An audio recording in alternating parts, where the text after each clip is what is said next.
Alright, welcome back to the channel. Hope everybody's doing well. Crazy morning. I had no idea. Was over at campus this morning talking to some of the guys, and all of a sudden, while their Bass Elite Series drops their schedule for 2025, and the conversation immediately flips from the topic of discussion today with some of the guys over there at on campus. And damn, I mean, I have to say, I kind of reserve, which is hard for me. I kind of reserve mine, just kind of taking in, but then listening to a few of the guys. I don't know, man. This one's crazy. Okay, there's a lot going on in the bass fishing community. Okay, we know everything with forward-facing sonar from NPFL banning it. Bassmaster just released their technology restrictions, and then I did not expect the schedule to drop this quickly. Things are happening very fast. Normally, I don't think the bass schedule drops till maybe the end of September or even October. They got the Open still going on. I just can't remember a schedule dropping this early. I could be wrong, but I just can't remember a Bassmaster schedule dropping this early. But so Bass Elite Series 2025 is kicking it off on St. John's in late February. So they are basically doing, once again, a Florida and a Texas kind of swing in this schedule.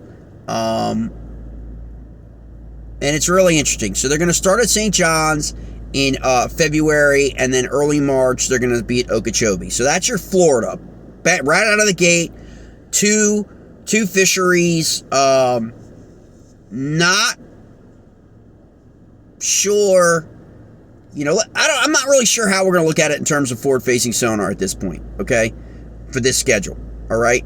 It's probably an equal mix. I'm just not sure, because that's just not my, it's that way out of my depth. I'm sure a couple of the other anglers, maybe some of the other podcasters get really in depth. St. John's is not striking me as a forward-facing sonar fishery.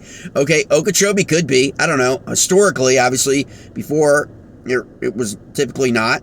More grass and all that good stuff. But obviously, it probably is now today. Then they go to Texas, okay, for the Classic. Ray Roberts, right? That's March 21st through the 23rd.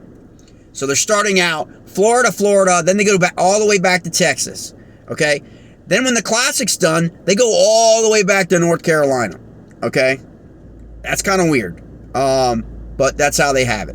But they do have about 2 weeks off, 2 or 2.5 weeks off, I guess, between the Classic and Albemarle Sound in Elizabeth City, North Carolina. Very interesting, because MLF visited Shawan this year in Edenton, North Carolina. So that's kind of interesting, because you've got that, kind of new, quote unquote, new fisheries for these series. And then they go down to South Carolina, they go to Lake Hartwell. Okay, everyone's pretty much familiar with Lake Hartwell. That's not a surprise. A lot of these series now are kind of switching Hartwell and Murray now, it seems to be. MLF is doing Lake Murray. They're on Lake Murray in early March. Okay, then they're going from South Carolina, Lake Hartwell, all the way back to Texas. So then they're doing Lake Fork, May 11th. The weekend of the 11th. That's like the ending. That's probably the championship day, like the ending day. May 11th, Lake Fork. Sabine, May 18th. So that's back-to-back, okay? And then they're going up to north to 10 Killer, Oklahoma, in June 15th. So there's your another Texas swing. So there's your Florida swing, then straight to North Carolina, South Carolina, then straight back to Texas, and then from there in August. So it looks like there's a big break between that Texas swing, and then they go straight north to St. Clair, Michigan, 10th of August, and then La Crosse, Mississippi, Wisconsin, Mississippi River, August 24th. And that is your Bass Elite Series 2025 schedule. Okay?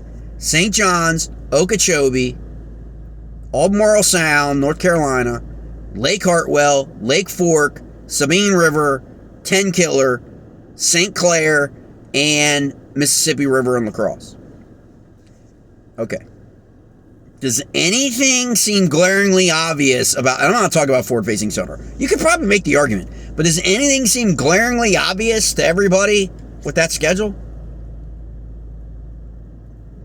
Because it was glaringly obvious to everyone, college age or my age, this morning, over in College Park. There's nothing north of Albemarle Sound. There's no Potomac River, there's no James River, there's no Delaware River, there's no Allegheny River, the three rivers in Pennsylvania, there's no Cayuga, there's no St. Lawrence, there's no Oneida, there's no Champlain, no Erie. Like, what is that? What does that say? When you don't schedule a single event in an entire swash of the country. I don't know what that says.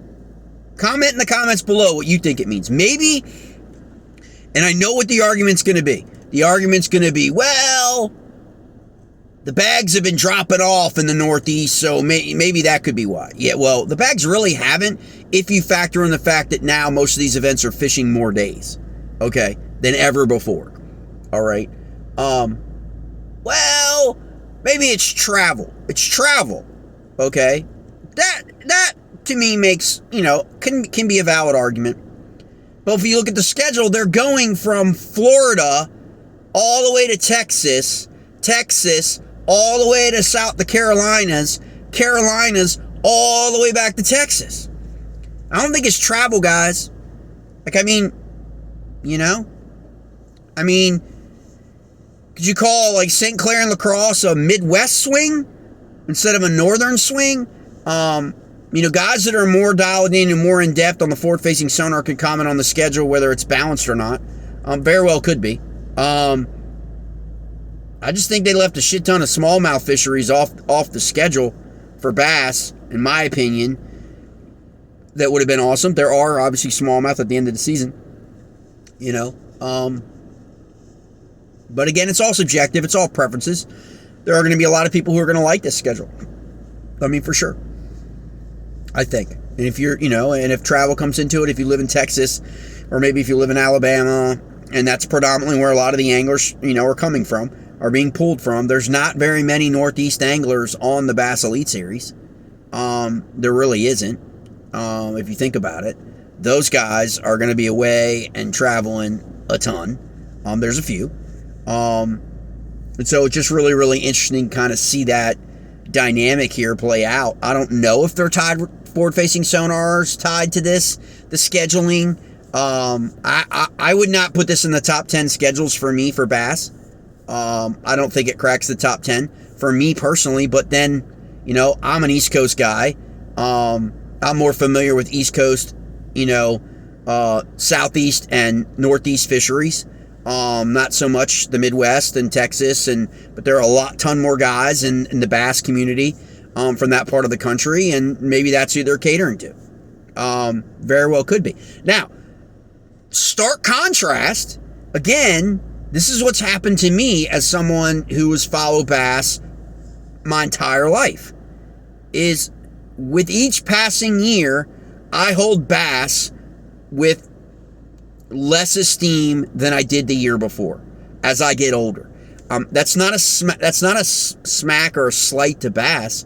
It's just, I think it's human nature for people to gravitate to events and event series that actually are actually coming to their region, where they can take their kids and they can introduce their kids to professional bass fishing at events, right? Within a couple hours of where they live. Bass just isn't affording that opportunity to a whole swath of the country. Everything west of Texas or Oklahoma doesn't get an event, at least in the at least in the Elite Series. Everything north of Albemarle Sound in North Carolina, all the way to Maine, right, and then all the way to Ohio, doesn't get an event. Okay. And I get it, it's a business, and they've got a lot of other factors. But when you look at it on balance and getting feedback from younger guys, guys that are 18, 19, 20 years old, in my area, that why would you bother? Like, if that's how it's going to be for you to get to the elite level, why would you enter the Opens? Like, I don't know what the Opens are going to be like. Maybe the Opens are going to be in the Northeast, and that would be great. I mean, I prefer right now, I think my favorite schedule released of any event series thus far is the Tackle Warehouse Invitationals. I think that's my favorite series schedule. With an equal mix, just stuff that I like, and it all is subjective, guys. I prefer smallmouth fishing, so that's where I'm going to lean in that. I'm going to lean into that in terms of when I see a schedule. I think Tackle Warehouse Invitationals, they've got Pickwick. They got Pickwick on the schedule. They got St. Lawrence on the schedule next year. I know they're coming to my hometown, the James River, next year, Tackle Warehouse Invitational. So, I mean, there's a lot in there that I just gravitate to. So that's my favorite schedule, okay? Biased as that sounds. But the Major League Fishing Bass Pro Tour schedule, again, they're starting out in Texas, the Conroy. Then they're going to Florida, Harris Chain, early in the season. Then they're going to South Carolina, so they're going to Lake Murray. Then they've got Red Crest on Gunnersville, which is, I think, the week after the Classic is on Ray Roberts in Texas, Fort Worth. Then they go to the Chick, okay? Then I think they come to the Potomac. No, they go Smith Mountain Lake in Virginia for heavy hitters. Then they go to Kentucky Lake. Then they come back to the Potomac River. And then they go, I think to Saginaw. I think to Saginaw Bay, I think, at the end of the season. So that to me is a more compelling schedule for Major League Fishing Bass Pro Tour. Just for me. Now, obviously, I don't want to take any hate from it, but it's just in terms of, okay, locally.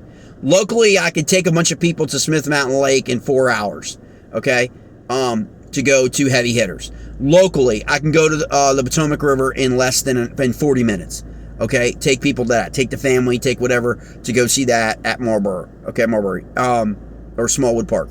And, okay, boom, right? So that's 2 events right there, right within, the geographical area. Then the Tackle Warehouse could take them down to Richmond. That's a 2-hour drive down to the James River, okay? And then make a long drive for a family vacation. If I want to go to an event up in New York on the St. Lawrence, later in the year in August or whatever, if we're in vacation time, kids are out of school, you can do that for a long weekend and go up to New York from, if you're in the Mid-Atlantic or in the Northeast. There's just a lot, in my opinion, some of it is same old, and I get it because there's money, because a lot of these towns, a lot of these cities are paying for these events. And so we all oftentimes lose sight of that. Which is why a lot of times it gets repeated. Obviously, we've got the seasonality of it with weather-wise, which is why we either start in Florida or Texas. But again, no West Coast swing. And I just feel like, the last couple years, the professional organizations have just kind of like, I don't know, man. They just kind of blown off the West Coast. Like, it's just funny. And if you notice, there's less and less probably West Coast anglers entering the professional ranks in a lot of this stuff. Now, maybe the Opens go there.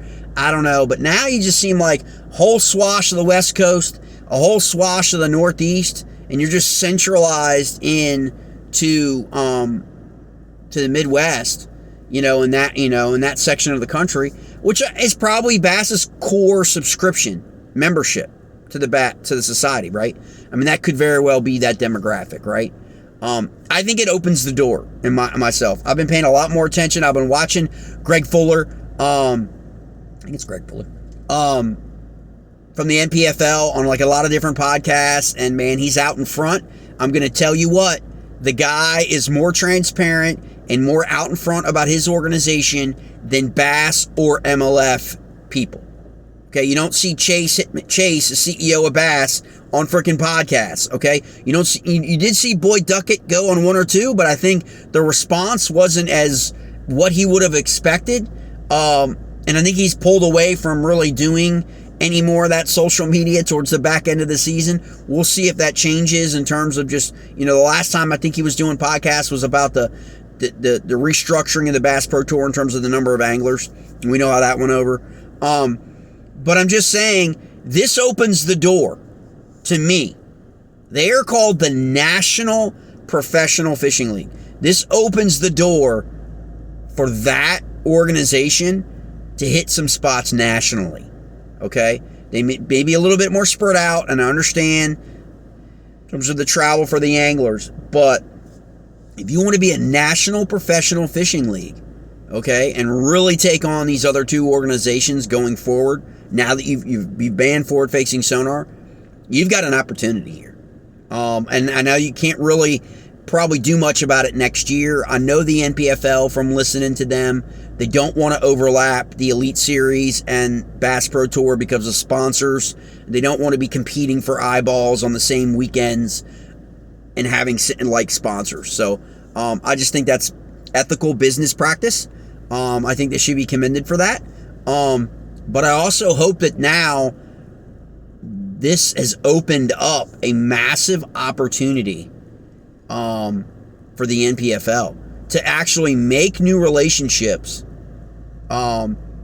create new relationships with some of these cities that have kind of been left behind, by Bass and MLF, maybe, as they go through. I mean, some of these, obviously, Murray seems to be a flavor, Hartwell, Santee Cooper down in South Carolina, they've been kind of like the flavor, for a while, for the last few years, both in bass and bass boat and kayaking. Eventually it gets, doesn't stay as exciting and as relevant, I think. But then you've got to open up. There's tons of places, in the Northeast, whether it be lakes or obviously the rivers, for NPFL to make a splash, and to attract new anglers. Remember, they want to attract new anglers to their series, and if you listen to their vision for their organization, they've got a lot of people that people are not, like, fans are totally unfamiliar with. Yes, a Zach Burge or a Patrick Walters or a Kyle Welcher or whatever go over and fish in the NPFL. But if you go down, or a Cox, right? You go down the list. There are guys in that NPFL, like Will, that, like, he won, I think, at Logan Martin, I think. He's only been a professional angler for a year or two. Like, people don't have no idea who he is. I think it's Will Harkins. They have no idea who he is, right? Like, most fans have no clue. And he's won $100,000 on the freaking NPFL. Okay, he won one event. And so it's like, like, you've got an opportunity to open yourself up to a geographical area, a demographic, whether West Coast or Northeast, that the other two series kind of really, I mean, Bass definitely is not, but MLF is still, has been, and kudos to them. They've still scheduled events the last 2 or 3 years, and obviously Bass has had a long run on St. Lawrence or Champlain, the last few years, and, could just be them taking a break. But to not have one, I mean, you've got Oneida, like I said, you've got Oneida, you've got tons of places up there that Bass has not been to. It's not just Cayuga, St. Lawrence, and Champlain. I mean, there's a lot of different places they could have gone, to at least have a Northeast event. But I guess with this schedule, it would have been an outlier, and it could have caused more, geographical issues or travel issues, maybe. But that's your Bassmaster Bass Elite Series. First initial drop response. May change my mind, because I'm going to wait and see what a lot of the guys with a lot more depth of knowledge in terms of these fisheries, how forward-facing sonar comes into play, what the fishing patterns generally are. You've got the Albemarle Sound in there that they've never been to before, and I dare say that most of those anglers probably have never fished before. So that's kind of like a wild card. And we'll see how it goes. Like I said, I'm not at this point this morning, not a big fan of the schedule personally, but that's just my opinion subjectively, where I live, how I like to fish, and the anglers that I like to follow, in terms of where they're going to finish. You know what I mean? You know, but we'll see. But for me, I'm still planning on going to the Classic. Still planning on going to the Bassmaster Classic. Still planning on going to Red Crest, back-to-back weeks, traveling down to Texas, and then making that loop back to Guntersville on the way back here to the DMV next year. It's going to be a great 7 to 10 days. Maybe extend it to 2 weeks. We'll see what happens. But that's my plan. That's what I'm going to go. That's my goal, is to be able to do that. Go down there, visit Dallas, Fort Worth, go to the Stampede, go to the Stockyard, not the Stampede. I'm thinking Calgary. Go to the Stockyards. You know, take it all in. Haven't not been to Texas in a long time. So I think it's gonna be a fun trip. Take some guys down there and have a great time and hit both the Classic and Red Crest. Pretty much March 21st to April 6th. So in that span,